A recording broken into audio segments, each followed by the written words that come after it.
For decades, the world has been captivated by stories of strange lights in the sky, unexplained disappearances, and encounters with beings not of this earth. Some call them hoaxes, others call them hallucinations, but for those who lived through them, the truth is far more terrifying. Tonight, we open the black box to examine 4 of the most infamous cases of alleged alien contact. We'll start with the Roswell Incident, the crash that ignited a global UFO obsession. Then we'll venture deep into the Arizona woods with Travis Walton, whose abduction claim remains one of the most chilling on record. From there, we take to the skies with Frederich Valentich, a young pilot who vanished mid-flight after reporting a strange craft stalking him.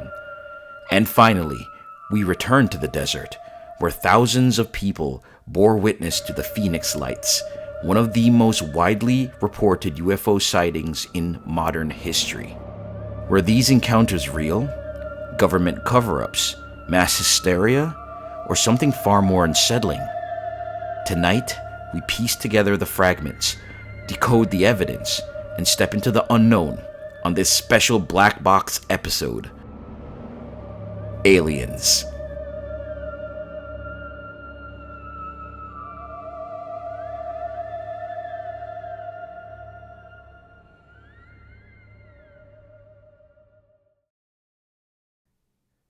Oh, I'm not going to start singing this time. All right, starting now.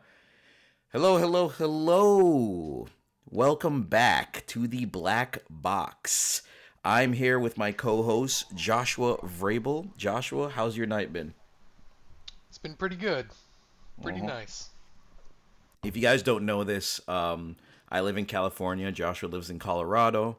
I'll give you his address right now. So he lives at 22 South Oligarch Street. I just made that up off the top of my head. Don't ask me how I came up with Oligarch Street. Tee hee hee, you're so silly. What is this?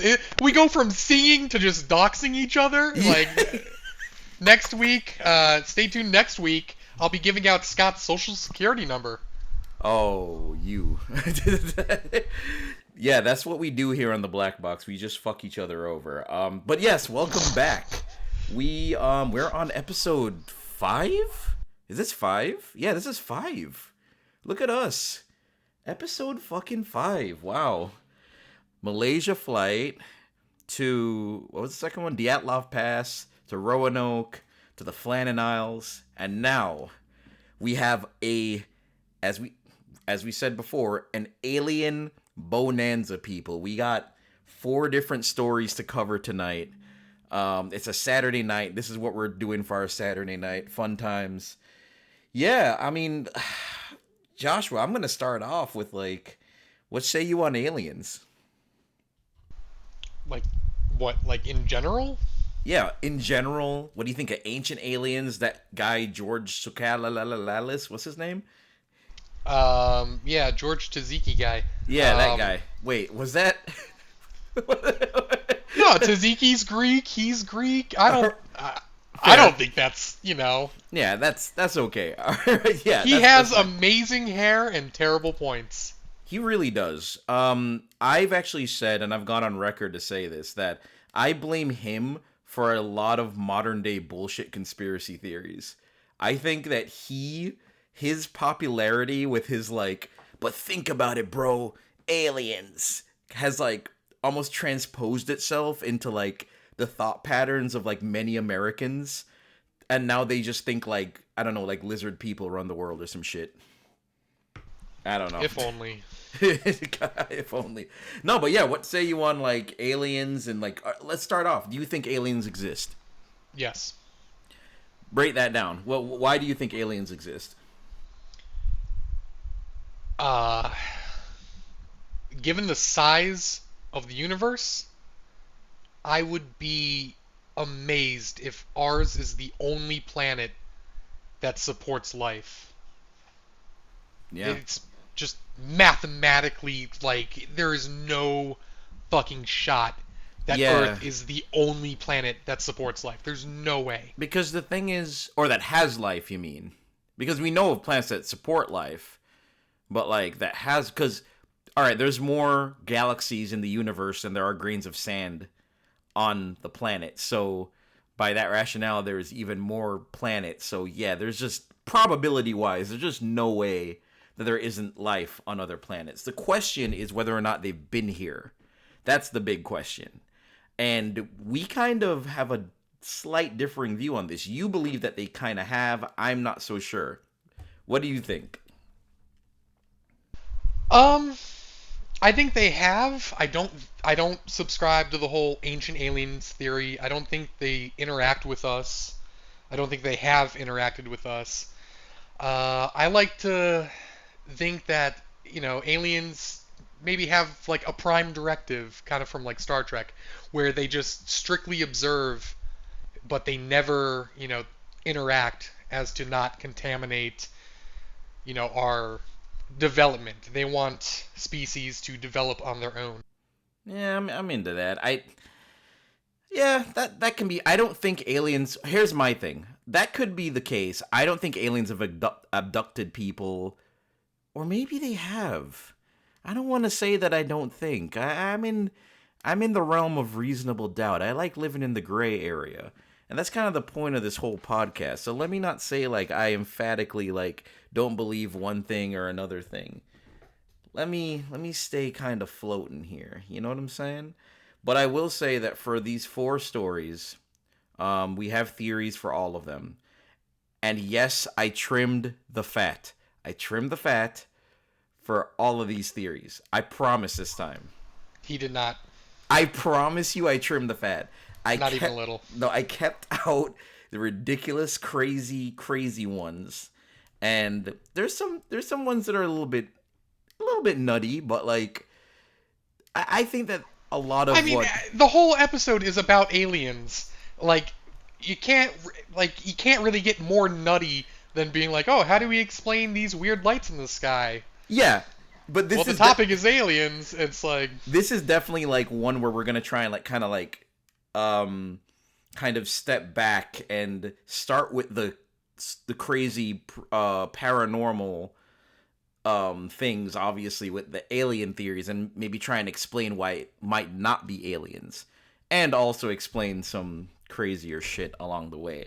So yeah, that's kind of the vibe. So we got a lot to cover, so I think we should dive right into our first story, which is Roswell, the motherfucking granddaddy, the OG of potential third contact.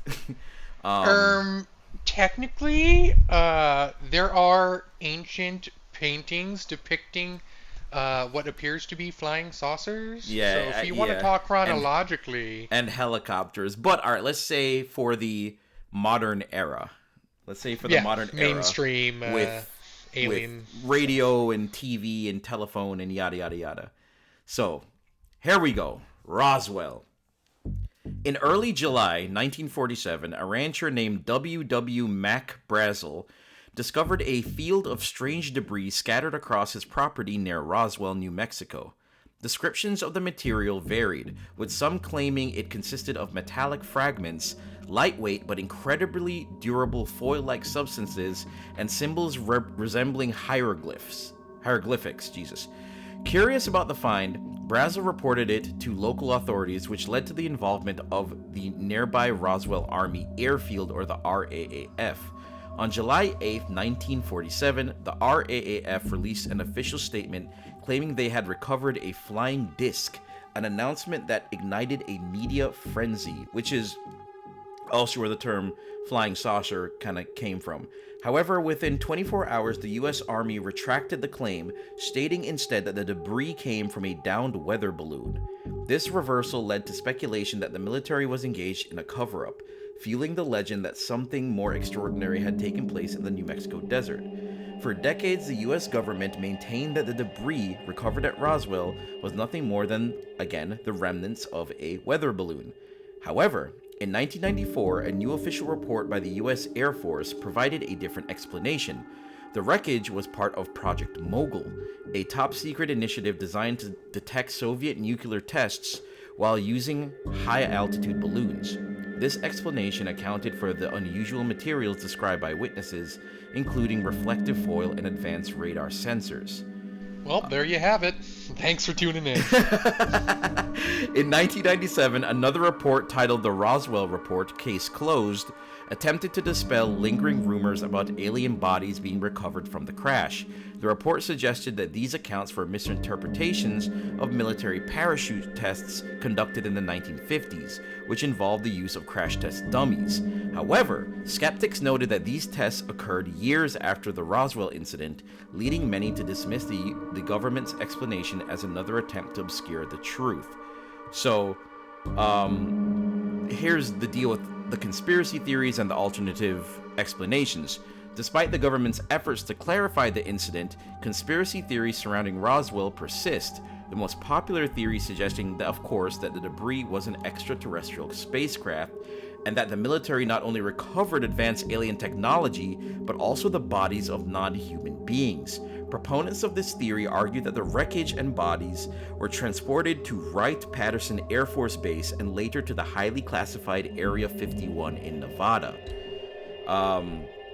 So that's kind of the overview. There's a lot more detail in there, but because like we have 4 stories, like, you know, it's kind of like an overview of, you know, the whole thing.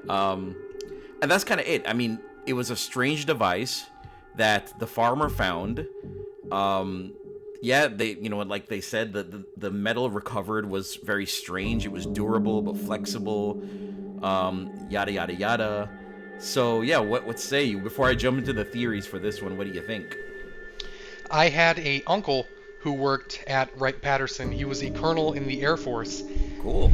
And he would tell us like all the cool shit he would see. He would not ever touch the subject of aliens. Interesting. Like, he would be like, yo, they're like, don't worry about it. Like, there's certain things that you don't ask, you don't need to know.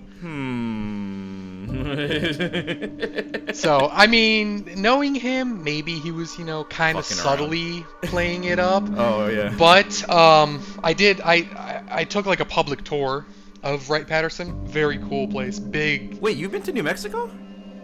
Wright-Patterson's in Ohio, my guy. Oh, cool. Wow. Yeah. Yeah. Yeah, I mean, hey, I don't know where I was going with that. The public tour is just that's a very basic public tour. You don't really see any secret places. No, that's. But cool. I was always looking like at like the buildings with like the no public access. I was like, maybe they have some bodies in there. You know? I did not know that we had an anecdotal link. That's pretty cool. I will say, I have here in 2002, Walter Haut, the public relations officer who issued the original press release about the flying disc, signed an affidavit before his death stating that he had seen alien bodies and was aware of a military cover-up. While some dismissed these testimonies as unreliable or exaggerated, obviously this fanned the flames of the extraterrestrial theory. So I'm going to go into some just quick theories real quick about Roswell. The first, of course, like we said before, was that it was part of Project Mogul, which is the official explanation that states that the debris was from a classified U.S. military balloon designed to detect Soviet nuclear tests. The theory is supported by documents declassified in the 1990s. However, skeptics do argue that the unusual properties of the materials described by witnesses do not match those of a balloon, and that the rapid military response suggests something more significant. What do you think about Project Mogul and like that explanation? That's the official explanation. From a psychology standpoint, since that's my area of study, I think witness testimony is next to completely irrelevant. Interesting. It is incredibly unreliable. If you have 3 people who witness an event, each one of them is going to have differing details. What about... They might get the overall gist of things together, but... What about over like 100 people, like with the... Alright, we'll get to the Phoenix Lights soon. Oh, that nonsense. Well, no, wait, nonsense? Wait. Wait, hey, I like Roswell. I'm on the Roswell? side of Roswell it very well could have been aliens. It could have been. All right, we're this is Phoenix Lights are goofy. But wait, let's wait say. because that's my favorite. Let's hold on there. All right, like, second theory is that it was experimental aircraft. Some believe that the wreckage was part of a secret military aircraft project, possibly involving early stealth technology. This would explain the government secrecy. And obviously this doesn't explain for the claims about alien bodies or why the military initially claimed it was a flying disc. But, I mean, I think this is completely possible, right? Like, that it was experimental aircraft. What do you think? I mean, that's usually, like, you know, we've seen some pretty... Maybe? I mean, like... Let's think about it, because when did Groom Lake go up and running? It was after World War II. This was, yeah, I mean, around that time. I'm pretty sure, and I might be wrong, correct me if anybody in the comments knows their history more, but I'm pretty sure the military was doing advanced, like, aircraft research out of Edwards at the time before they moved it over the Groom Lake, Area 51, aka. Yeah, for sure. I feel like a lot of people, when it comes to the alien theory with like spacecrafts, like they were testing a lot of aircraft back then that you could say looks like an alien spacecraft. Like I know the Blackbird, like back then, like when they were first testing it, like that looked pretty insane. The Avro car, whatever it's called, that was like a disc thing. The Nighthawk, I think, is another one that looked pretty crazy. Yeah, the F-117. Yeah, a lot of people forget too. Nobody knew about the SR-71 until what, the late 80s, like right before the Gulf War. Yeah. And they were flying it in the 60s. Yeah. And they had different variations. They had the A-12 Oxcart. They had, I don't remember off the top of my head the other variation of it, but yeah, I mean, they had a lot. There's some funky looking aircraft out there, man, that like people could mistake for alien spacecraft, I will say. And I will also, since we're talking about experimental aircraft really quick, Germany during World War II was working on a flying disc designed aircraft. You know, Operation Paperclip, we got all those German scientists coming over. Those German scientists. That's right, those German scientists. Those Germans. With interesting political beliefs. They came over, and, you know, that's how our space program was born, from the V2. Yeah. And no doubt in my mind... Which is crazy, by the way, but... and our jet technology, although the U.S. was working on jet technology, the Germans had it flying in the skies at the end of the war.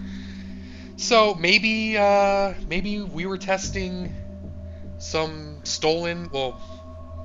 conquered German aviation tech, and maybe, or maybe it's aliens. I don't know. Well, the third theory says that it was a Soviet psychological operation, suggesting that the wreckage contained a Soviet-made drone or craft designed to create public panic. Some variations claim that deformed human bodies found at the site were Soviet experiments. What do you think? So let's fly it out to Roswell, New Mexico. Population 10. That makes no sense. Yeah, that makes no sense. And then the next theory is a disinformation campaign. Some researchers argue that the U.S. government deliberately spread misinformation about UFOs to conceal real top-secret military programs. If true, the Roswell story may have been manipulated over time to distract from other activities. Project Blue Book. It's declassified. I mean, that is their play. They played up the alien aspect, and it goes, oh, no, it's not aliens. Don't ask about aliens. No. And they wanted the public to be like, it's aliens. It could very much be that. They're just doing technology shit. Yeah, it could very much be that. Or the next theory, which is that it was actually fucking aliens. But, you know, that's Roswell. I do like Roswell. It's the OG. I like that it's like, you know, I like that it's a lot of the things around it stay in the vein of, like, I don't want to say reality, but reality, you know? And, like, when it comes to, like, even the alien theories, it's, like, very subtle. It's not, like, anything extreme. So, hey, who knows with Roswell? But we're gonna move on from Roswell now. Final thoughts on Roswell, Josh. I don't. Like, what do you mean? Like final thoughts on what? Like, yeah, maybe it was aliens. Maybe a dove. Give me maybe a summary dove, of your like, thoughts. That's what I mean. Give me a summary of your thoughts around Roswell. In I conclusion. hope it's aliens. It was probably military testing that crashed, because that's what the military shit does, and they played up the alien side of it a little bit, or allowed the alien speculation to play up a little bit in order to create a smokescreen for the shit that they were actually testing. See, that was fantastic. You see, that's But deep down, I hope it was aliens. I genuinely do. Now let's move on to one that's a little bit crazier. This is this is the Travis Walton Incident. Are you ready for this? Do you know about this incident? Travis Walton Incident. Do you know about this incident, or like not so much? I'm familiar with the basics of it, not like the in-depth details. All right, yeah. Of course, because this is a 4-parter, 4 different stories. The exposition is going to be like super detailed, but we'll get into it. So this is the incident surrounding the whole world. The Travis Walton Incident. Okay, so on November 5th in 1975, in the Apache Sitgreaves National Forest near Snowflake, Arizona, Travis Walton, a 22-year-old logger, claimed to have been taken aboard an alien spacecraft and went missing for 5 days before being found under mysterious circumstances. Alright, so here's a breakdown. On November 5th, 1975, Walton was working with a 7-man logging crew led by one Mike Rogers. The men were thinning trees under a government contract when at the end of their workday they packed into Rogers' truck, and headed home. Around 6 p.m., while driving through the dense forest, the crew spotted a bright light in the distance. As they got closer, they saw what they described as a large, glowing disc-shaped craft, hovering about 15 feet above the ground. Walton, feeling a mix of curiosity and excitement, jumped out of the truck and walked towards the craft, despite his coworkers urging him to stop. He claimed to feel a powerful electrical charge in the air. As he got closer, the craft emitted a bright blue-green light, which struck Walton in the chest and head, lifting him off the ground and throwing him several feet backwards. Terrified, his crew believed he had been killed. In a panic, they sped off, leaving Walton behind. However, after a few minutes, Rogers decided to turn back and return for him, but Walton was gone. Damn, great friends. They were like, yo, fuck that. Drove off, and we're like, wait, bro, we gotta go back for this dude. That's what I'd do to you. I'd dip, but then be like, shit, all right, let's go back for Josh. Would you do the same to me?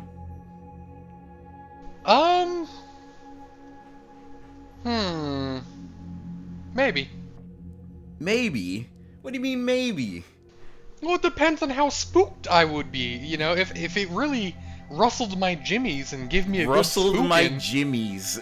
Yeah, if my jimmies were properly rustled, I would just get the hell out of there. Oh, my lord. No, you kidding me? Bro, I stay strapped. I would go out there. I would say, all right, what's up? What's up, blue light? You would pull a heater on some aliens.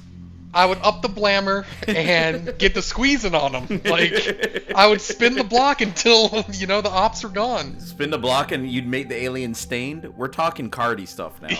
We've gone into Playboy Cardi. This whole thing is falling apart. Alright, the search begins. So the logging crew drove into Snowflake and reported the incident to Sheriff Marlon Gillespie.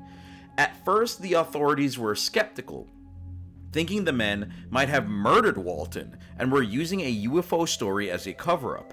A massive search was launched over the next few days, involving police, volunteers, and helicopters, but there was legitimately no trace of Travis Walton.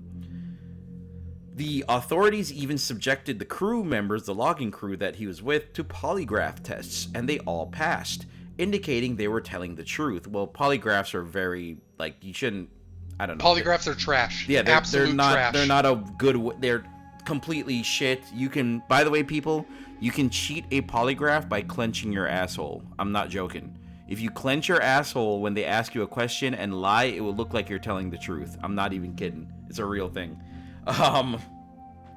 November 10th, Okay. Wait, what? You didn't know that? Okay, you calm down, all right, buddy? Like, talking about clenched assholes and little bro gets all uppity and... No, I'm being serious. Like, if you clench your sphincter, like, apparently, like, it reads calm. It's not... Okay, it doesn't have to be your asshole, brother, all right? There are... Let's not get into it. Yeah, okay, you clench your ass, you pass the polygraph. There you go. Moving on. On November 10th, 1975, 5 days after Travis's disappearance, in the early hours of November 10th, Walton was found in Heber, Arizona, near a gas station. He was disoriented, dehydrated, and visibly shaken. Some reports also say that they found him naked and covered in like a wet fluid. Well, a fluid is wet, but a fluid. He initially thought only a few hours had passed. His brother and brother-in-law retrieved him, and he was taken to a hospital. Walton later recalled fragmented memories of what had happened during those 5 days. Now, I'm going to go into what he said happened. So, Walton described waking up inside a dimly lit metallic room. He was laying on a reclined bed, surrounded by 3 humanoid figures with large, bald heads, pale skin, and huge dark eyes. The classic gray alien. I think it's from this incident where that, like, you know, the gray alien, like the typical, like, gray alien with the big eyes. The ones from, you know, the guys from XCOM that, like, break your mind. Yeah, I hate grays. those guys. They're literally referred to as grays. Yeah. Terrified, Walton claimed he jumped up and tried to fight them off, but they left the room. He then wandered into another area of the craft where he encountered a human-looking being wearing a helmet. This figure did not speak, but led him to another room where there were 3 more human-like individuals, 2 men and a woman. They were all blonde-haired, had great physiques, and were the epitome of their genders, according to Travis Walton. Walton recalled being made unconscious again before waking up on Earth and watching the UFO shoot off into the sky. So that is the account of Travis Walton. So before I go into the theories, I know exactly what he did. Well, I know exactly. Do you want me to go through the theories, or do you want to talk about that? What Shrooms. You think? Shrooms. I've done my fair share of psychedelics. All right, and but what hold on. he is describing is your classic, oh, I can eat a quarter of shrooms and be fine. I can eat another one. I'm not feeling anything. And then, next thing you know, you're surrounded by little naked guys with big eyes. By blonde-haired, buff people in blue tracksuits. Well, I mean, that's his trip. My trip was a little different, but yeah, I feel something that. along those lines, yeah. All right, but are you trying to say that, like, he did hallucinogenics with his crew, or was he the only one? Or, like, what's the deal? Did he bring, that was like, all stash? just a joke. That was like a little joke that I inserted. Okay, cool. Okay. Yeah. So let's get into the theories here. Mm-hmm. Number 1 theory, and this is, again, we are going different here. We're trying to dispel the alien theory. The number 1 theory is that it was a hoax, a fabricated story for money and fame. One of the most widely accepted viewpoints is that Walton and his crew staged the entire event for personal gain, and here's why. The polygraph tests were inconsistent. While most of the crew passed, some results were inconclusive, and Walton failed a polygraph test on the moment of truth in 2008.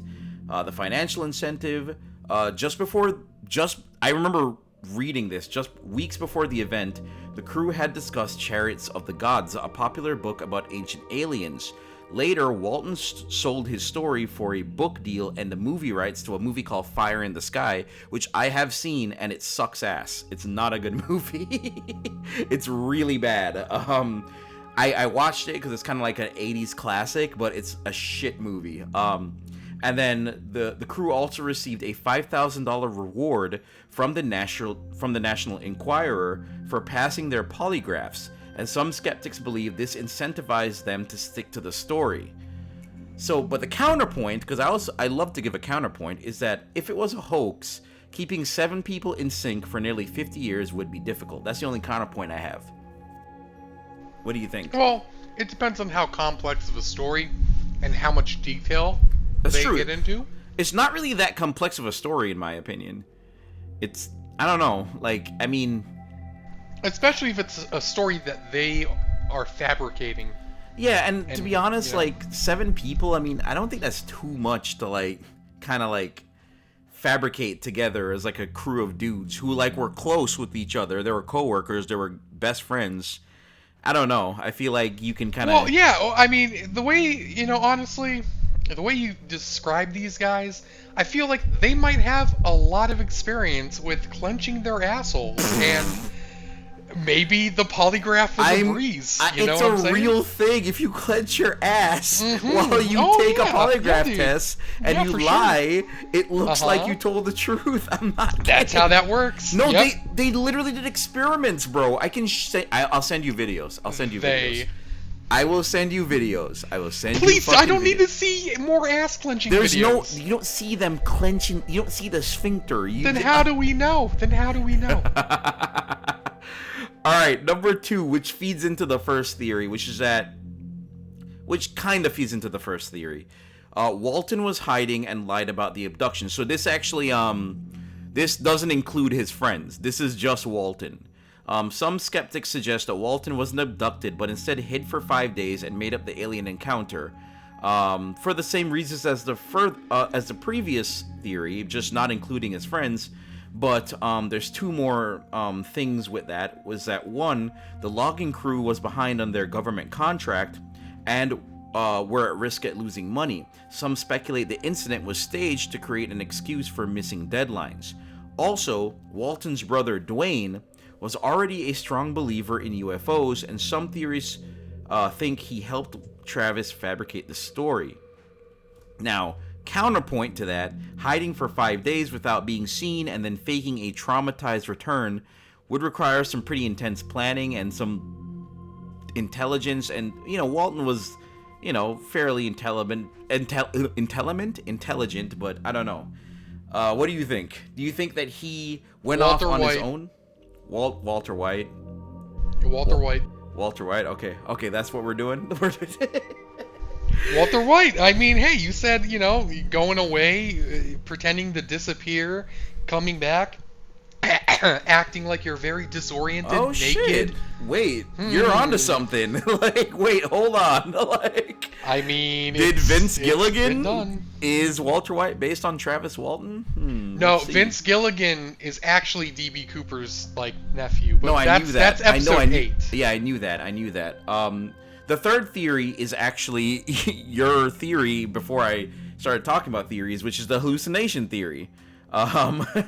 Walton could have suffered a traumatic brain event, drug reaction, or hallucination due to 1, a temporal lobe epilepsy, a condition that can cause hallucinations, out-of-body experiences, and memory lapses that might have made Walton believe he was abducted.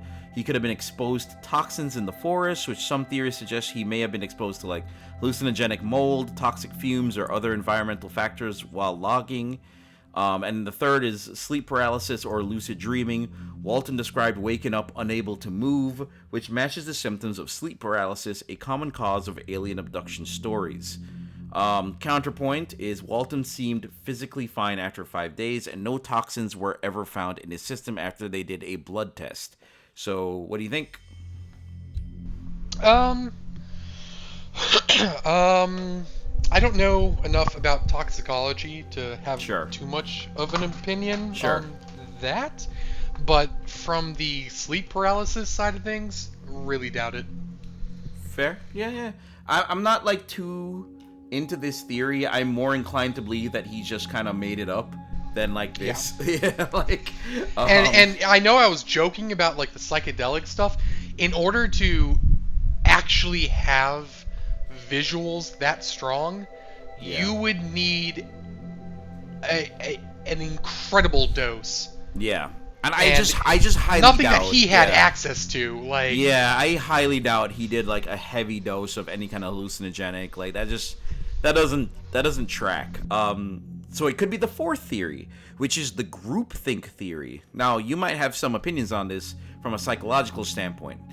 From this is stemming from social pressure and false memories. It's possible that peer pressure and shared belief led to the creation of a false narrative. The logging crew saw something strange, but it may have been something else, like an aircraft or any kind of natural phenomenon.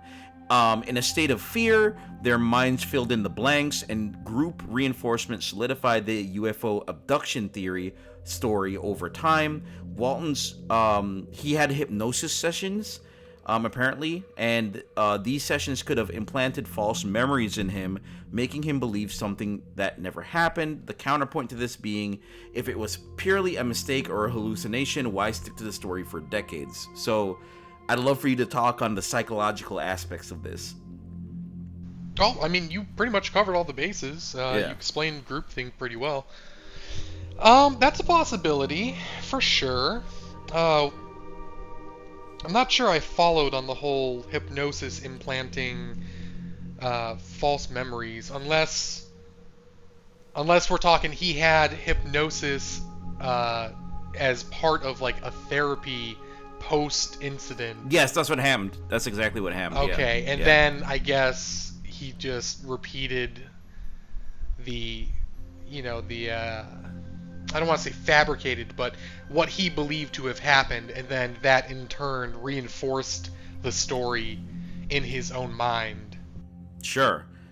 I would Something love, like that. you know, I don't know. I really want to do an episode talking about false memories and that like area of psychology in aspects to like the satanic panic. I'm jumping the gun here, but I think false memory implantation is like interesting and kind of dark. So maybe one day we'll explore that a little bit. Yeah, definitely. Yeah. And then the fifth theory is that it was a military experiment. So a more conspiracy-driven explanation suggests that Walton may have unknowingly witnessed a classified military operation, such as secret aircraft testing or something dealing with MK Ultra. Some theorists believe that Walton was accidentally drugged or subjected to a psychological experiment a la MK Ultra. Obviously, there's no evidence that links Walton's case to any military projects, but I mean, that's out there. Yeah. Yeah, that's pretty fucking doubtful. Obviously, going back to the sixth theory, which is that it was actually fucking aliens. And this guy actually got abducted and went through the fourth contact, as they call it. Who knows? Who's to say? He made it the fourth base. Yeah, Nice. my inclination to this, to be completely honest, with the amount of media that erupted from this event, including the Fire in the Sky movie, is that it was a hoax that Travis Walton conducted. I think he did it by himself to kind of capitalize on various things. I think him and his brother read Chariots of the Gods, which is the progenitor of the ancient alien theory, and said, you know what, let's do a thing that kind of... the thing that kind of makes it a little tough is that his coworkers also saw something, but maybe he like saw that as an opportunity to like do something. I don't know. They didn't see much of anything, though. They honestly. really didn't. A bright light, like what the fuck? They just saw a bright light. That's it. That's all. They didn't see a craft. They didn't see anything like that. They just saw a bright light. So there was another story that I wanted to cover, but I didn't want to add a fifth one, and it took place in Scotland. But maybe we'll do that for our Alien Bonanza Part 2. Yes, there is a Part 2 coming. All right, so we're moving on to our third story, our penultimate story, if you will, the Frederich Valentich Incident. So we're going in chronological order here. So Roswell happened in the 40s. Travis Walton happened in the early 70s, and this incident, the Frederich Valentich incident, happened in the late 70s. So let's dive into this. So Frederich Valentich, who was an amateur, I don't know if he was an amateur pilot, but he was like a pretty novice pilot, or intermediate, I'd say. On October 21st, 1978, Valentich departed from Moorabbin Airport in Melbourne, Australia, on a solo flight to King Island, a small island in the Bass Strait. The trip was 125 miles long and should have taken about an hour. He had told authorities he was flying to pick up passengers, but King Island Airport had no record of expected arrivals. Hint, hint. At 7:06 p.m., Valentich radioed Melbourne ATC to report an unidentified aircraft flying 4,500 feet above him. He described it as having 4 bright lights and moving at high speed. He asked if there were any known aircraft in the area, but ATC confirmed there were none. At 7:10 p.m., as minutes passed, Valentich reported that the object was now orbiting his aircraft. He described it as metallic and shiny, reflecting his aircraft's lights. He stated that it was moving too fast for him to identify. ATC again confirmed there was no known traffic in the area. At 7:12 p.m., Valentich, his distress increased. He stated that the unknown object was now hovering above him and described it as having a long green light. His final words were, "It is hovering and it is not an aircraft." At 7:12 p.m., his transmission was cut off. A strange metallic scraping noise was heard for 17 seconds before the radio went completely silent. And despite extensive search efforts, no wreckage or remains were ever found. So that's the Valentich incident. It's a pretty short one. What do you think? One thing stands out to me. When you transmit over the radio, on an aircraft, you have to hold down your button to speak. It's push to talk, you know. So you're telling me this guy, in what I would consider an emergency situation, if it was actually true, if you have an unidentified aircraft right above you and it's just hovering, I would consider that an emergency. You're telling me he just sat there with his finger on the button for 17 seconds and recorded some like spooky thing? Well, because that's maybe, I don't know.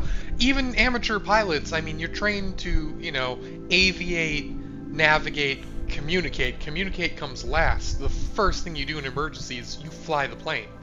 For sure. Well, with that, let's get into the theories. So the number one theory, of course, is a UFO abduction. Given Valentich's final words and the strange metallic noise, UFO enthusiasts argue that he was either abducted or intercepted by extraterrestrials. These are the supporting claims. Multiple UFO sightings were reported in the Bass Strait that same night. Witnesses claim to have seen green lights in the sky. That is all in there, and of course, that's really all we have. I will say, though, as a counterpoint, Frederich Valentich had a distinct fascination with UFOs, which suggests that he was primed to perceive unexplained phenomenon as extraterrestrial. That is something that I always like, whenever I talk about this story, I like to point out, because this guy was into UFOs. So it kind of makes it a little bit funky, does it not? Yeah. Yeah. So let me go into the second theory, which is disorientation or pilot error. Some skeptics against the alien theory believe that Valentich may have become disoriented and crashed into the ocean without realizing it. Possible explanations, sorry, I had to burp. Illusions and reflections.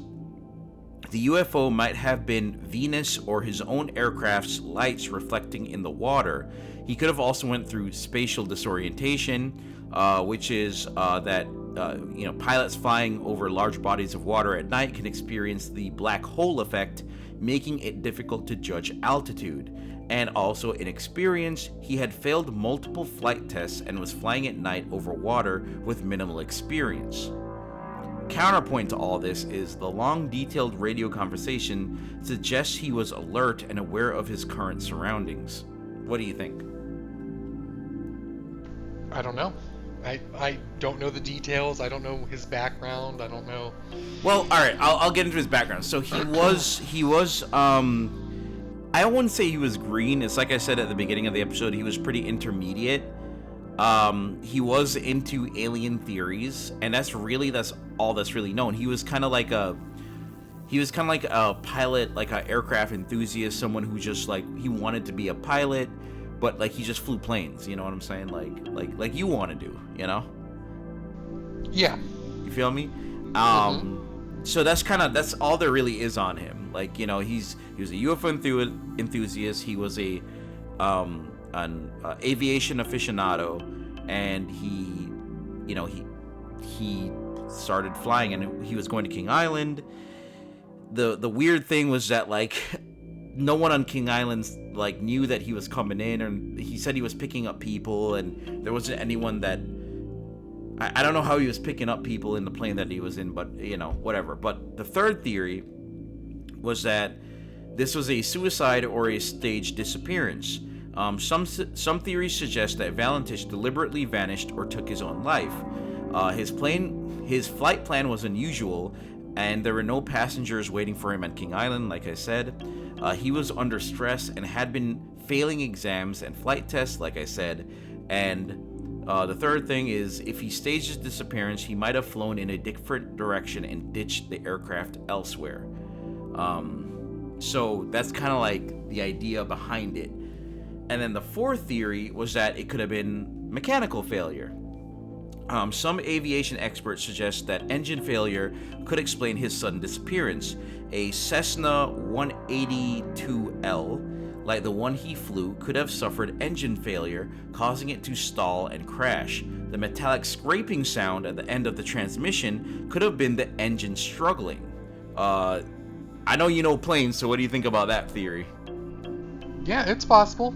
I mean, engine could have seized up, could have had an oil leak.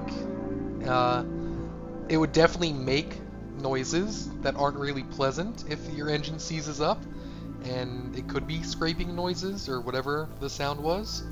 Yeah. So that's definitely a possibility. Yeah. Obviously the counterpoint to this is that even if his plane crashed, no wreckage was ever found. I mean, it's kind of a weak counterpoint. I think this is a potential kind of lock-on theory. I hate you, by the way. I just got your fucking Instagram. God damn it. Go ahead, add the mayo. Oh, come on, lock in, bro. Don't just share what I'm sending you. I'm trying to lock in, but that was funny, all right? It got me. All right. No. He's sending me Instagram memes. The fifth theory, drug smuggling connection. Some believe that Valentich accidentally flew into a smuggling route used by drug traffickers operating between mainland Australia and Tasmania. The Bass Strait was known for illegal activity, including drug and weapons smuggling in the 1970s. If Valentich unknowingly encountered smugglers, they may have shot him down or forced him to ditch his plane into the ocean. This could explain why no wreckage was found, because it may have been disposed of. Counterpoint is that there's no hard evidence connecting him to any criminal activity, or that he was mistaken for an informant. So I don't know. That one's kind of out there for me. I don't really believe in that theory too much. Yeah, no. The sixth theory is the inverted flight theory. Aviation experts have suggested that Valentich may have been unknowingly flying upside down for a time due to spatial disorientation. This is how it works. Like I said before, a pilot experiencing vertigo or the black hole effect over open water at night may have mistakenly believed that the sky is below them. If Valentich was flying inverted, his own plane's lights could have reflected off of the ocean's surface, making it appear as if it was a craft with bright lights that was following him. If he then tried to ascend without actually descending, he could have crashed into the water without realizing it. Sorry. Let me say that again.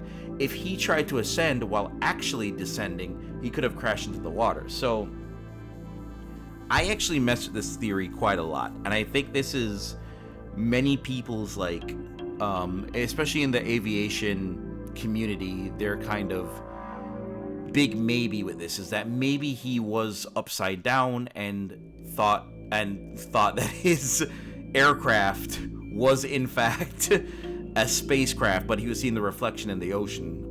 What do you think of that? It's possible. I mean, that is a thing that happens, especially if you're inexperienced. Which he you was. Can get disoriented pretty. Which he was. Surprisingly quick. Yeah, I mean, and like I said, I mean, again, I don't want to say he was green, but he was. If we're going green, yellow, red, he was definitely yellow. You feel what I'm saying? He was definitely like in that intermediate zone. Yeah, I'm not a fan of the color coordination. What? What do you mean? The color rankings. That's why? Come on, no, that's cooked. Yeah, What? Okay, yeah, calling somebody green when they're new makes sense. Nobody ever says yellow or red. I don't know. That just. Bro, wait, what? I'm gonna crash out over that. I don't know what that is. Like. Wait, all right. Moving on. Yeah. All right, fine. Moving on. Okay, number 7. Military involvement or a cover-up. Some conspiracy theorists believe that that Valentich may have encountered a secret military craft and was either accidentally shot down or his disappearance was covered up.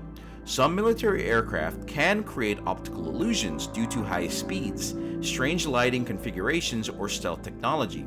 The Australian military was testing new aircraft at the time and in the area, and Valentich could have seen something he wasn't meant to see, which could have led to a deliberate cover-up and could explain why no wreckage was ever found. Counterpoint being, there is no direct evidence that the military was involved, and the Australian government has never acknowledged any such activity in the area. Let me say again that the idea that they were testing military aircraft in the area is anecdotal, is an actual fact. So yeah. Yeah, the Australian Air Force is testing new military aircraft. Look. Right. Okay. No. Right. Yeah. Name one aircraft that the Australian Air Force has developed. Okay, give me 1 second. I'm gonna type it into Google right now. One aircraft that the Australian government has developed. Military. Australian military. Because I'm 99% sure they have purchased all of their aircraft from the E-7A Wedgetail. The E-7A. Okay, I can picture it right now. That is a prop plane. I'm gonna post a picture of it. Okay, show me. The Boeing E-7A Wedgetail. All right, I'll send this to you. We're doing this. Boeing. Boeing.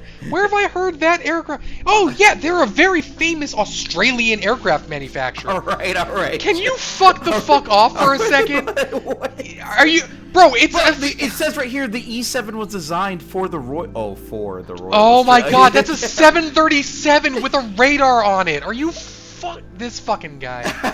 Just chill. This fucking guy. Look. Anyways, my point being, no, that theory doesn't make any sense. Australian military doesn't test new aircraft. Also, they're not going to shoot down a fucking Cessna.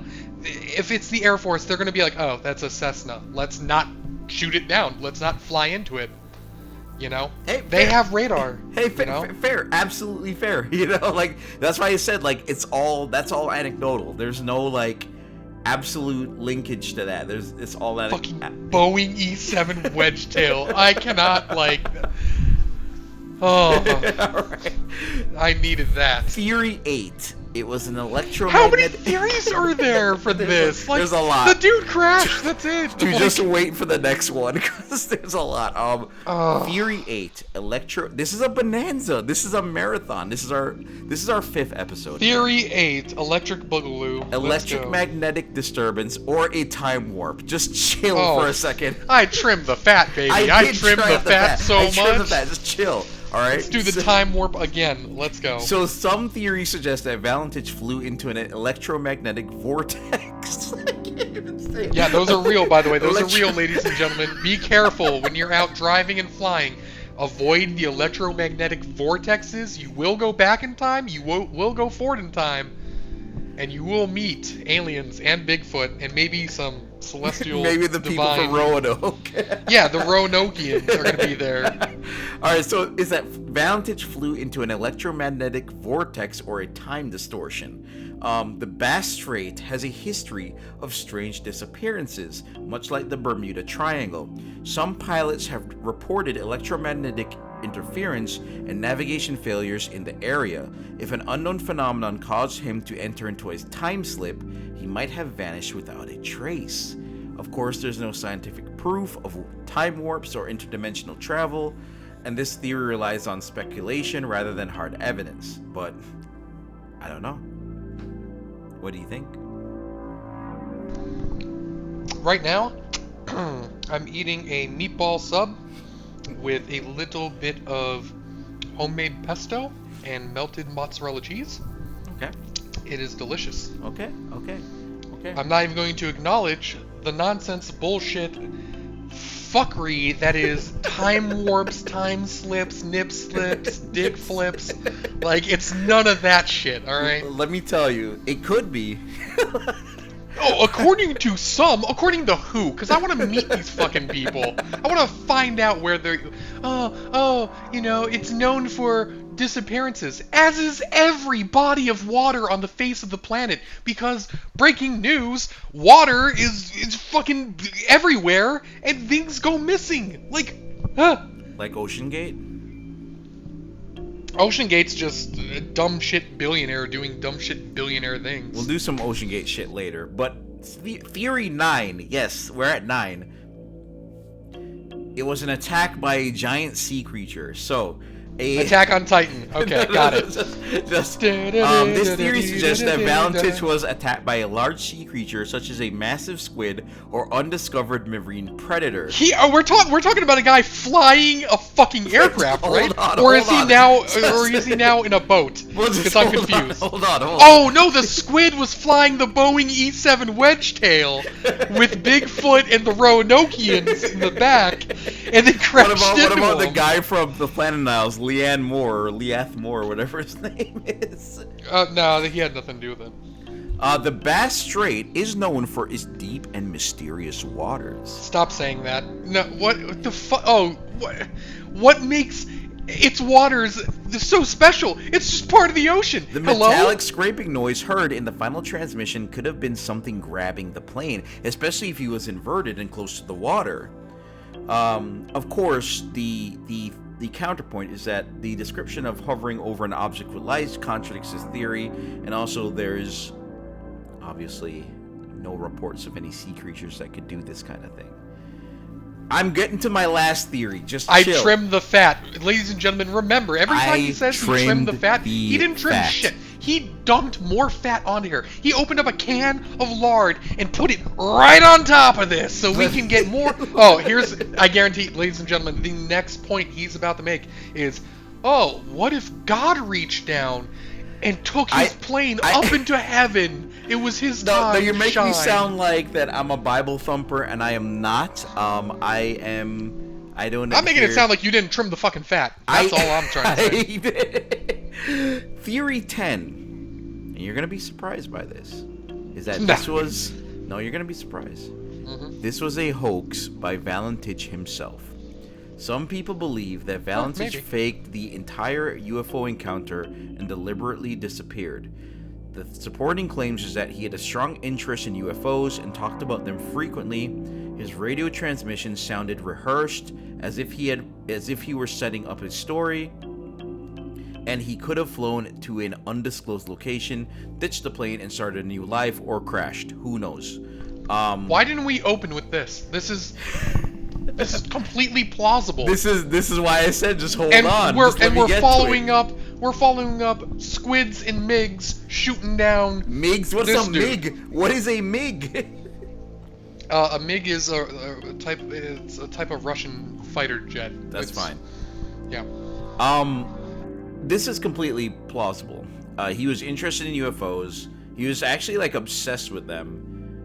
That alone makes me feel like he faked this shit, or he like was being hyperbolic in maybe even like something was happening with this aircraft and he was like, oh, it's aliens, bro. Like, so who knows? But in any case, Valentich disappeared.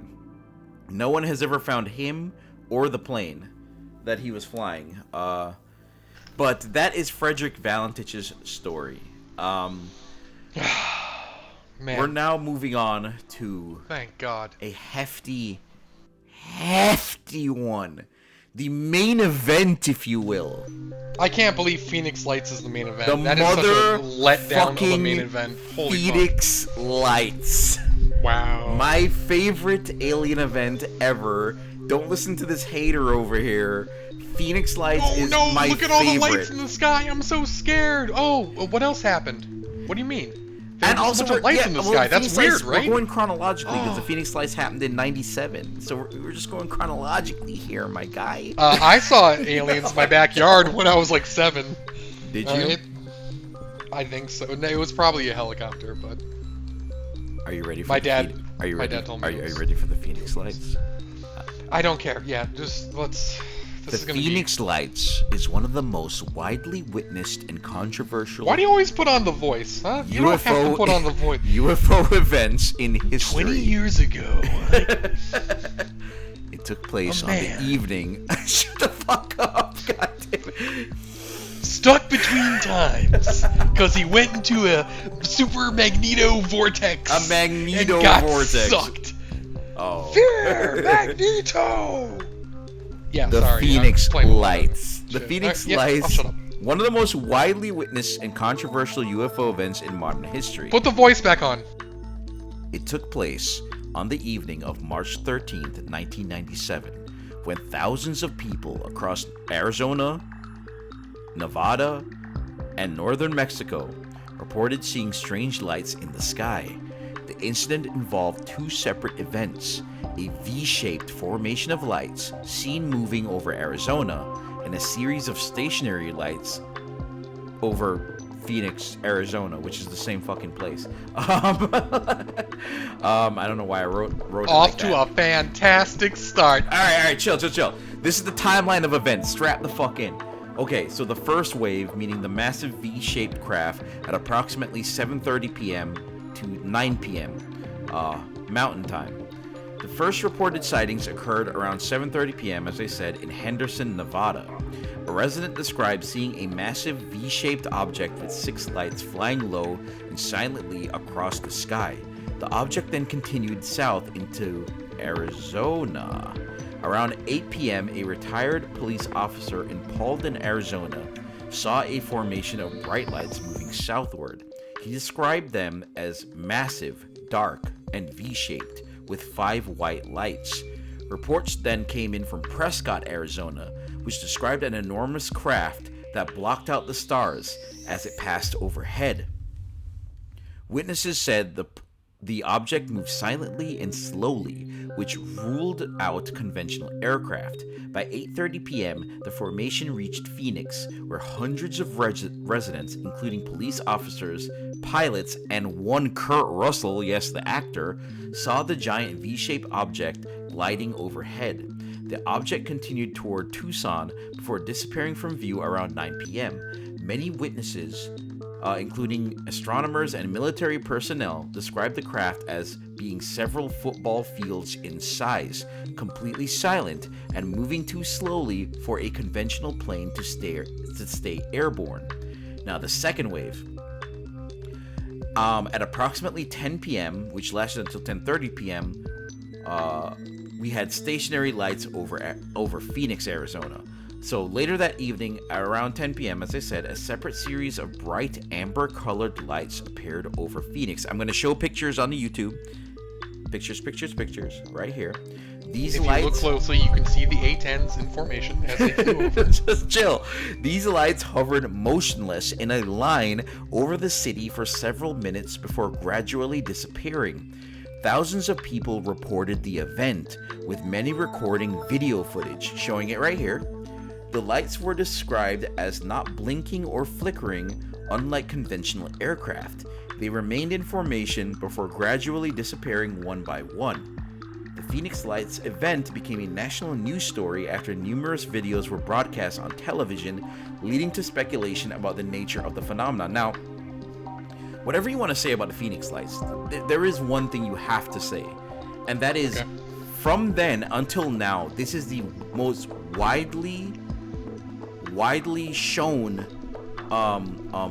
instance of a potential UFO in history, from so many different perspectives. So many different people saw this and recorded it and filmed it as it was passing above them, and like thousands of fucking people, including the fucking military. And I'm gonna get into the military now. So the military did claim, the U.S. Air Force specifically. Actually, you know what? Before I go into that, I want to talk about. Don't debunk it before you do all the other stuff. Yeah, I want to hold on. I want to talk about the. I have something else here that I want to get into, which is quotes from people that saw them. So this is eyewitness testimony. Yes, eyewitness testimony. We know how reliable that is. Well, I want to talk about first about Dr. Lynn Kitay. So Lynn Kitay was seen as the primary eyewitness and later became a researcher for the lights. So she said, the lights were in formation. It was completely silent. It had a force field around it. I'll never forget it. It was massive and moved with precision. What we saw that night was something beyond human technology. This was intelligent, controlled, and deliberate. I watched as these lights hovered and then slowly disappeared, one by one, in a way that no man-made object could replicate. I'm going to talk about what Kurt Russell said. Kurt Russell said, I was flying... Expert, by the way. I was flying into Phoenix when I saw 6 lights in a V shape over the airport. I reported it to air traffic control, and they had no idea what it was. Years later, I realized that I had witnessed the Phoenix Lights. Another one, Richard Curtis, another resident, said, I saw this massive boomerang-shaped craft. It was like something out of Star Wars. It was not an airplane, and it sure as hell wasn't flares. Anita Hart from Prescott, Arizona, said, it was gigantic, a silent craft moving across the sky. I felt like I was looking at something we weren't supposed to see. Bill Greiner, a truck driver, said, I'll tell you this, whatever I saw that night was not from here. It was not ours. It was silent, and it was too damn big. Now, Greiner actually has a lot more testimony. He was one of the main witnesses that was able to describe everything. He also said, I'm trying to get to my quotes here. I don't know what it was, but the military knew something was happening. The way those jets took off, this wasn't a drill. They were reacting to something. I'm just a truck driver, man. I don't know what I saw, but I'll tell you this: it wasn't normal, and I don't think we were supposed to see it. Should have just stopped right there. Yeah, man. Hey, I'm just a truck driver, man. I don't know what I saw, but I do know that those military jets, well, they were taking off at 20 knots faster than they normally take off, because I'm just a truck driver, man. I know how, what a scramble looks like and what a normal takeoff looks like. The thing is that so many people saw this fucker. Like, so many people. Not everyone gave a fucking account of what happened. But so many people saw it. It was on the news. It was everywhere. I should be able to use the rights to show some footage for this. And if you look at it, people, on the YouTube video, you can see, this looks fucking ominous. This looks like it could be an alien spacecraft. Jesus Christ. I'm serious. Now, the government and military response, let me talk about this. So the U.S. Air Force claimed that the stationary lights seen around 10 p.m. were military flares dropped during a training exercise at the Barry Goldwater Range. The stealth aircraft explanation says... Wait, actually, let me back up. The skeptics for this theory argue that flares do not remain in perfect formation over hover for extended periods. It was a long fucking time, man. I don't know about flares. I've never ascribed to the flares theory myself. What do you think? Depends on what type of flares they were using. Not all flares are the flares you see shot out of fighter jets while they're maneuvering. Those are meant to peel off and shoot away from the fighter jet. You could also have flares. Some flares have little parachutes on them that open up, and they're long-lasting flares that kind of drift. I don't know, man. And if there's no wind, this is like a perfect V formation, man. I don't know. Like it might look like that, but keep in mind how high an altitude we're talking here. Number 2 from the military, I will talk about this, that they had a stealth aircraft explanation. Some suggested that the V-shaped craft seen earlier was a formation of military jets flying in formation. That was redundant. Critics point out that these jets would have produced significant noise, though, whereas the object was completely silent. So that's another thing. It was silent. Okay, so that's fucking just dumb. Alright, when you go outside, you look up, you see, let's call it a 737, maybe a 777, if you're lucky to see one, flying up, cruising altitude. They're upwards, 36, 38, some even at 40,000 feet. You don't hear them. They don't make sound. But it wasn't that high up, though. It was, like, pretty close to the ground. Like, I'm telling you, like, What about the fact that when it moved, it blotted out stars? When it moved, it blotted out stars. Like, yeah, people objects tend to do that. People said that as it passed over, you could literally see the stars being like blotted out as if it was like one gigantic aircraft. How do you explain that? 5 football fields? I don't know, man. I don't know. If it's a formation and they're high enough, yeah, there's some visual trickery that could explain why you can't see the stars in between each individual aircraft up there. That's grasping, man. I feel like, all right, hold on. That's grasping, yeah, he says. I feel amazing. Like that's grasping, man. That's grasping. No, the 5 football fields in length UFO is not grasping. Look. All right, so the governor of Arizona, Fife Symington, at the time initially mocked the incident, holding a press conference where his aide dressed as an alien. I'll show that picture here because it's pretty funny. But years later, in 2007, Symington admitted that he had also seen the craft and described it as otherworldly. So it's crazy up in here. So we're about to dive into these theories, and gents, ladies, NBs, everyone, strap in. It's gonna be crazy. All right, so the number 1 theory is that it was a military experiment or classified aircraft. One widely held belief is that the event involved a top-secret military craft, such as a stealth blimp, black triangle, or large dirigible. Some researchers believe the craft could have been a next-generation stealth aircraft, possibly part of the Aurora project or other classified programs. The lack of sound, slow movement, and a massive size suggests advanced propulsion technology. However, the military never officially acknowledged any testing of any such craft. So, well, duh, why would they? It's classified. I don't know. I feel like at this point they might have said something. You know what I'm saying? Like, okay, yeah, dude. Yeah, because the public thinks it's a UFO. Well, hey, let's tell them about the super highly classified aircraft, all right? Because we don't want people worrying. Look. Dumb. It's not dumb. All right. Oh, sorry. My bad. Theory 2 is that it was indeed an extraterrestrial craft. Okay. Witnesses described the single massive object, not a formation of planes. The silent movement and the ability to hover suggest non-human technology. Similar V-shaped UFOs have been reported worldwide, including the Belgian UFO wave between 1989 and 1990. We can get into that another day. I mean, when you look at the pictures, when you look at the videos, tear this apart. When you look at the videos, it looks otherworldly. I'm sorry, it does. Like, out of every alien thing, this is the one that gets me. This one is crazy. So, tear it apart. Let's see what you got. Okay. Using psychology here. As humans, we are... Our brains are, like, wired to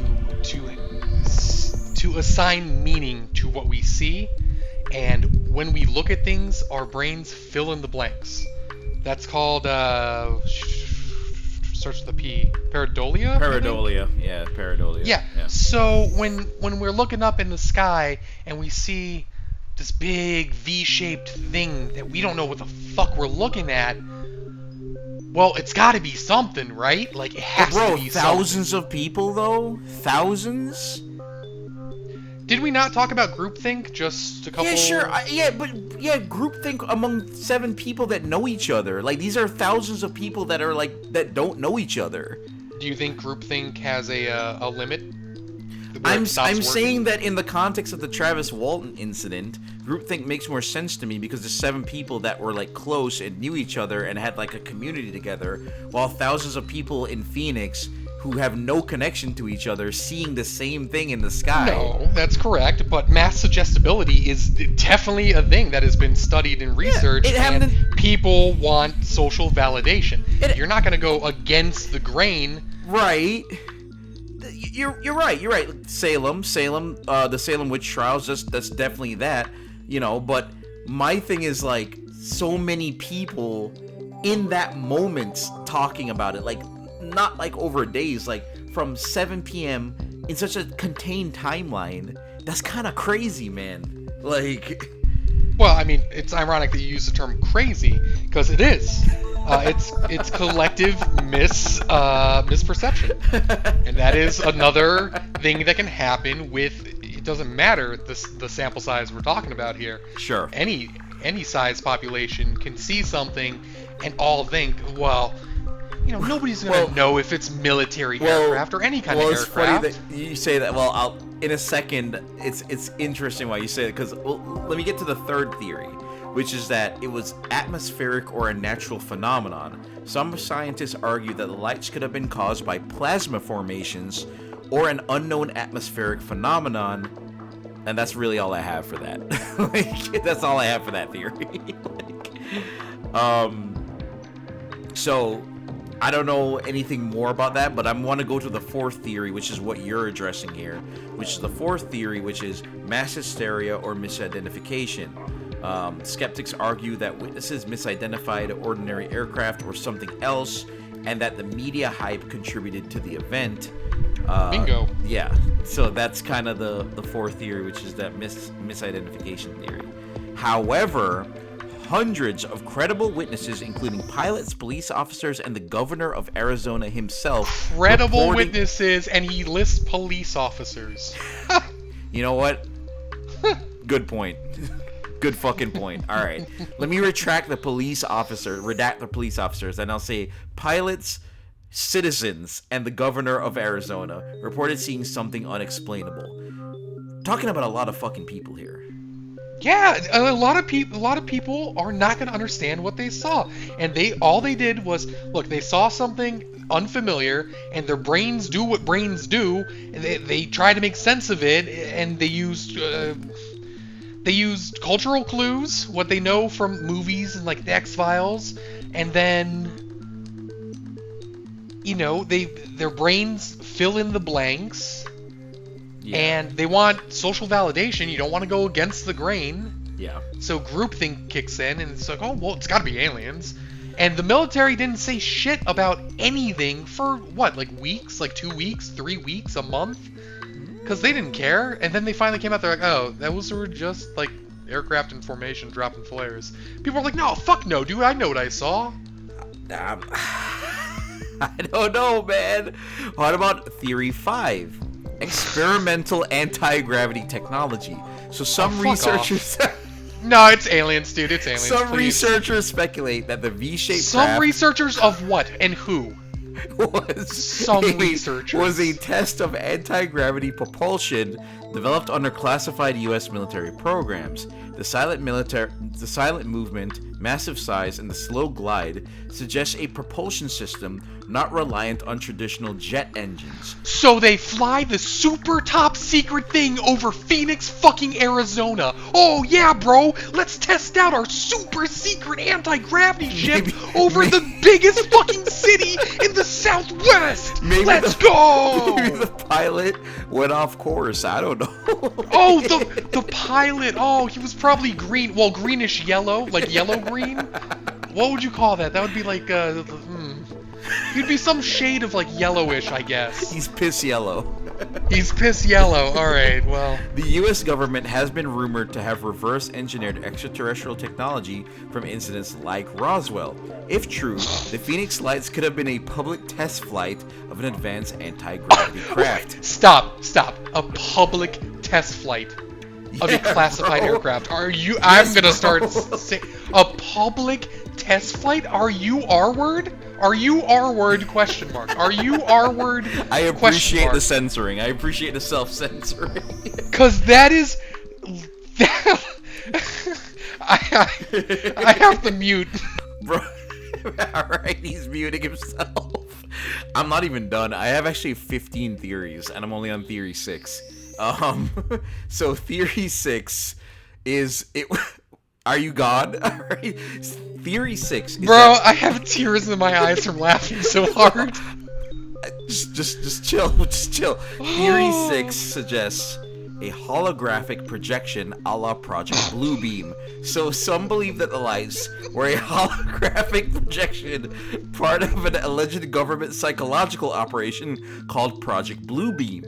Now let me explain what Project Bluebeam is. It is a theory that claims that the world's governments, in collaboration with NASA and the United Nations, are preparing a massive psychological operation, or a psyop, to control humanity by faking an alien invasion, a global religious event, or both, using advanced holographic technology.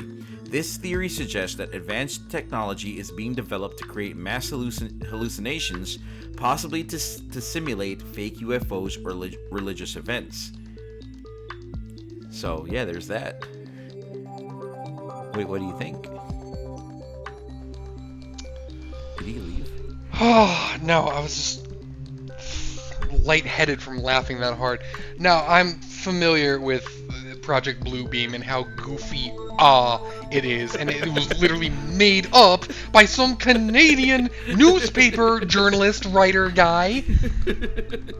And that's it. It was just made up by some dude. Like, look, the dude may have.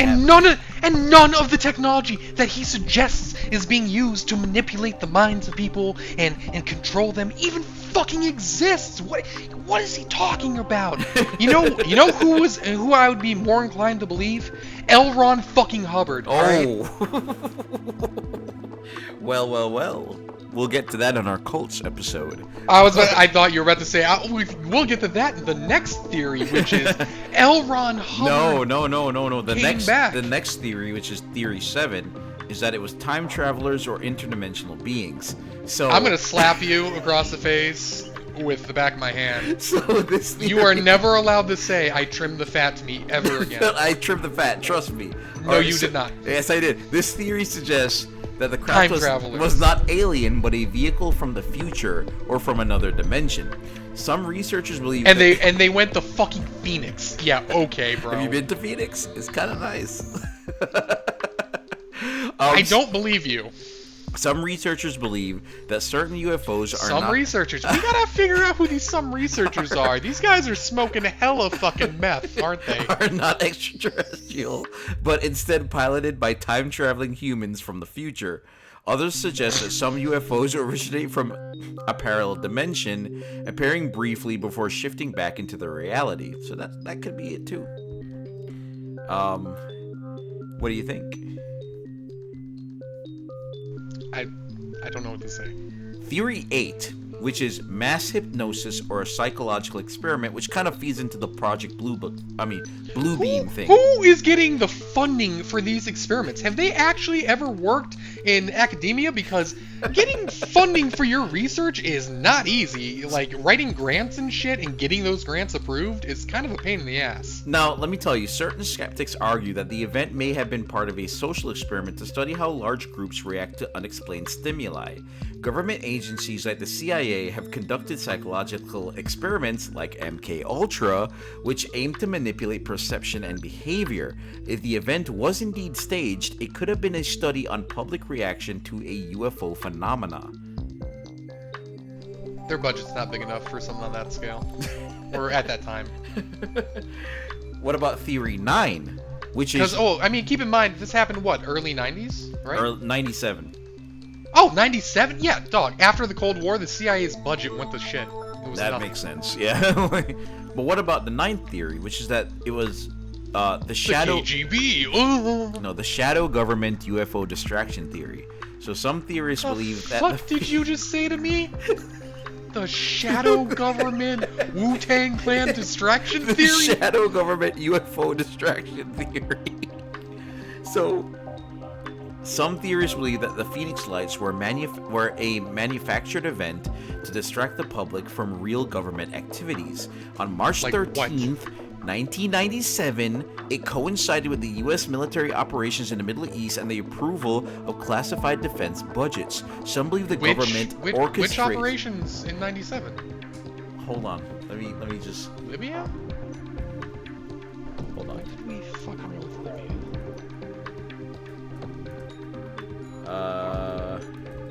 We're doing live research here. Wait, shit.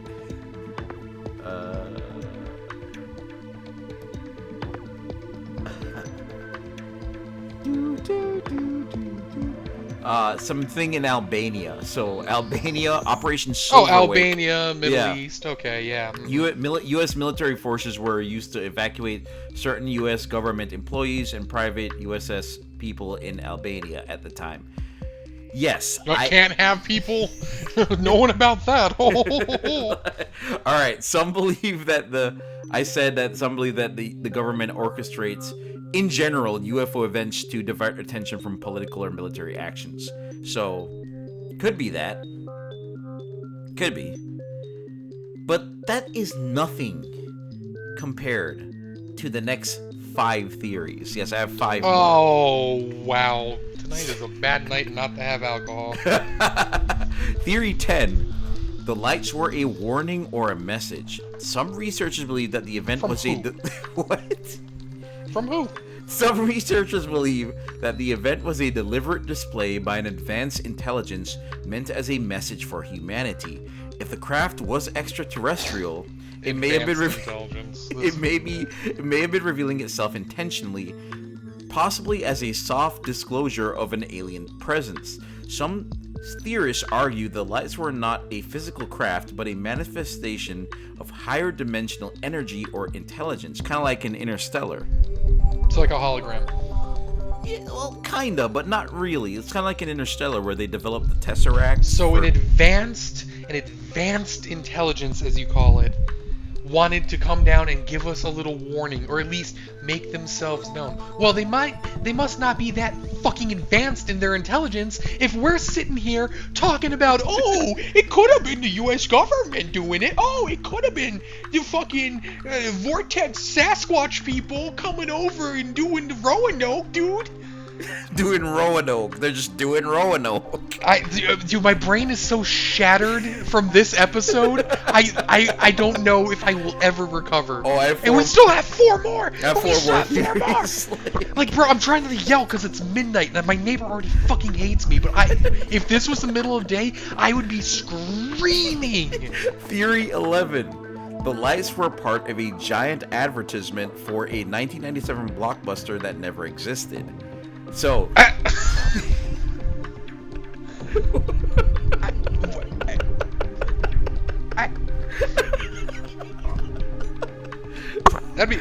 a hell of a advertising budget they got there. What Honestly. if the Phoenix Lights were just an elaborate viral marketing stunt, but for a movie that was mysteriously canceled before the release? Some people claim that Hollywood was planning a massive sci-fi film, and that the lights were meant to drum up pre-internet hype. However, something went horribly wrong. Perhaps the movie was too controversial, or the stunt was too effective, leading to a government shutdown of the entire project. To this day, no one knows the title of the potential film, but whispers in the underground forums suggest names like Skyfall, Nightfire, or The Event That Never Was. Whispers in the underground forums. Okay, I have a question for you. Since you literally live in Hollywood, work in Hollywood, Yep. you are familiar with the industry. Yep. How many people, when you're doing pre-production on a film, even like pre-production, when you're doing Development. initial Yeah. development and marketing conceptualization, how many people are involved on the marketing side of things? Let's keep it focused on the marketing. On How the many people? marketing side, I mean, it depends. Like, if you With get a big fat budget enough to fly, giant aircraft over Phoenix, Arizona. No, there's tons. Yeah, if there's like Yeah. an initial thing, there's tons of people. Yeah. Okay, so, and you think all those people, even if the project got canceled, no one would come out and be like, oh, the Phoenix Lights? Yeah, no, that was some stupid marketing stunt we tried. I mean, you never know, homie. You never know. See, I hate that answer. Oh, well, you never know. Like, yeah, no, I do know. I do know that theories 1 through fucking 40 are fucking dumb. 1 through fucking 40. What about the next theory? And the next theory is that the lights were a glitch in the simulation. Now, what if the Phoenix I love Lights? this. What if the Phoenix Lights weren't physical at all, but rather a momentary failure in the simulation that controls our reality? Some argue that the Phoenix Lights look too perfect, too symmetrical, as if they were rendered in real time by a cosmic game engine. It's possible that the simulation accidentally loaded an object from another scenario, perhaps from an alternate timeline, a future event, or even another player's reality. Witnesses describe the craft as being completely silent, not because it was advanced technology, but because maybe it wasn't fully loaded yet.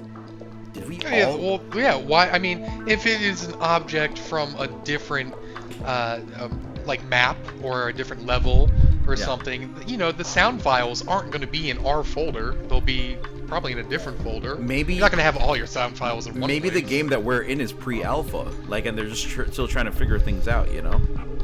Oh, definitely is. I mean, Definitely our is. We reality, are early access. Our reality feels like pre-alpha. Like, It's definitely early access. It's a scam. The devs already left. yeah.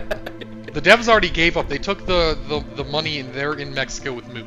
Like, they're done. With Moot, throwback, yeah. Oh, let's not get into that. But next theory, which is that. All right, this one, guys. This one's a little crazy, but just roll with Oh, me. Okay. you give them a warning on this one. It must be batshit crazy. The Phoenix Lights were actually a massive, glowing Bigfoot walking through the sky. So, If I finish the sentence, that's a felony. I can't say what I want to say. just hear me out, okay? So, you've heard I of... trimmed the fat. I trimmed the fat. I did trim Ladies the and gentlemen, fat. please remember, he said he trimmed the fat, and we're talking about a giant, glowing Bigfoot walking through the fucking sky. There is not enough LSD on the fucking planet to make me trip hard enough to see that shit. Are you kidding me? Listen. So you've heard of Bigfoot in the woods. But what if Bigfoot could walk in the sky? What if the Phoenix Lights weren't a UFO at all, but a colossal, bioluminescent Sasquatch striding across the night sky like some cosmic cryptid? Some eyewitnesses claim the lights were moving slowly, deliberately, almost like footsteps. What if that's because they were footsteps from an That sounds interdimensional like- skywalking Bigfoot? This sounds like the most terrible, movie pitch ever. Like, what if? You've heard of Bigfoot in the woods. Get ready for Bigfoot in the sky, starring Mark Schneider. Ruffalo? Mark Ruffalo? Is that who you're going for? What? Hold on. You said Mark Eh? Schneider? Yeah, I was gonna say Rob Schneider, and then Rob I Schneider. said I said Mark because I'm like looking at stuff. No while one I'm likes trying Rob to... Schneider anymore. He's a...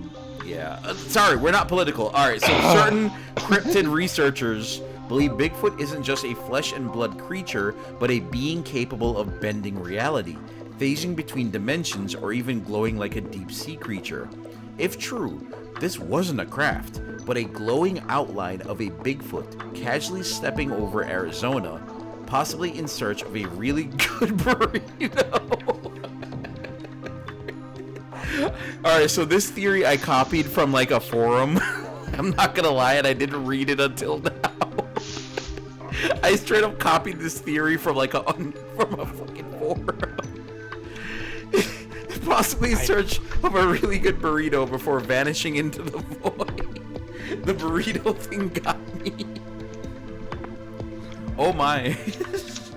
What have we become? Yeah, we just read off a Chipotle advertisement. Shout out Chipotle. I have one more theory. Do you want to hear it? Do you want to hear Not really, but go ahead.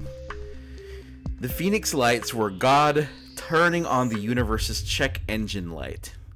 So, alright, just give me a second. I'm muting for the next 5 minutes. I just read that and I need a second. I just need a second. Okay. What if the Phoenix Lights weren't a UFO, military flares, or even Bigfoot, but rather the divine, signaling that something is deeply wrong with reality? Some ancient religious texts describe divine manifestations appearing as great lights in the sky, often forewarning major world events or shifts in human consciousness. The massive V-shape could have been the literal hand of God, reaching down to either adjust Earth's trajectory or just poke at us to see how we'd react. Maybe God was... Earth's trajectory, and why Phoenix? Maybe God was checking on humanity, and upon realizing we were watching, awkwardly turned off the lights and left like someone accidentally walking into the wrong Zoom meeting. I forgot I wrote that. Alternatively, can't wait. I can't. Omnipotent, by the way. I can't. I'm sorry, I forgot the script said accidentally. You don't have to finish this one. Accidentally walking into the wrong Zoom meeting. Alternatively, this was the cosmic equivalent of a dashboard warning sign. Something in the simulation of existence was glitching hard, and God was running a diagnostic. I need to know what you think of this. No. You have to give me something. No. You have to tell me what you think of this, man. Come on, don't leave me hanging here. What do you... And that's the Phoenix Lights. So, at the end of the day, it could have been a litany of things, right? It could have been so many things. I think, to this day, beyond all the crazy theories, it is my favorite alien event. My personal favorite one. Because it is weird, man. It is weird. It is freaky. I don't know. That one's freaky to me. If you were to ask me if there was any incident in humanity that could be aliens, what would it be? I would say the Phoenix Lights. Damn. That's me personally. To be so wrong. All right, what's yours then? Huh? Oh, that one time in my backyard when I saw the helicopter, I thought it was aliens. You know what? I don't like your candor. All right, I don't like theories fucking 10 through 15. All right, so there are good theories. Just don't say you trimmed the fat. Just say, fat. hey guys, I left plenty of fat for us to nibble on tonight. No. I trimmed the fat. I really did. You want to hear? No. You sure you don't want to hear some of the? I am positive. You sure you don't want to hear some of the ones that I Yes. feel like I have to. Yes. I feel like I have to. You don't have to do anything. So one thing I left out was that the lost city of Atlantis, that was part of it. Yeah. Okay. Atlantis was part of it. That the lights were a giant celestial being, like a Nephilim.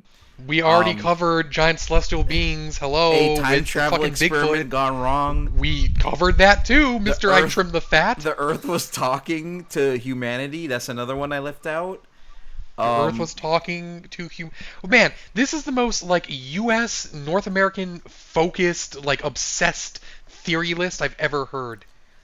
There Like, could oh, be God came down, but he came down in Phoenix, Arizona. Oh yeah, the lights bro. were a giant cosmic fishing net. The lights were the ghosts of a A destroyed giant civilization. cosmic fishing net to catch what in Phoenix? Hello? It was and it's not that giant. It's not that big. What? 5 football fields? Oh, giant cosmic. Fuck. What? Like the lights were a giant celestial eye watching us.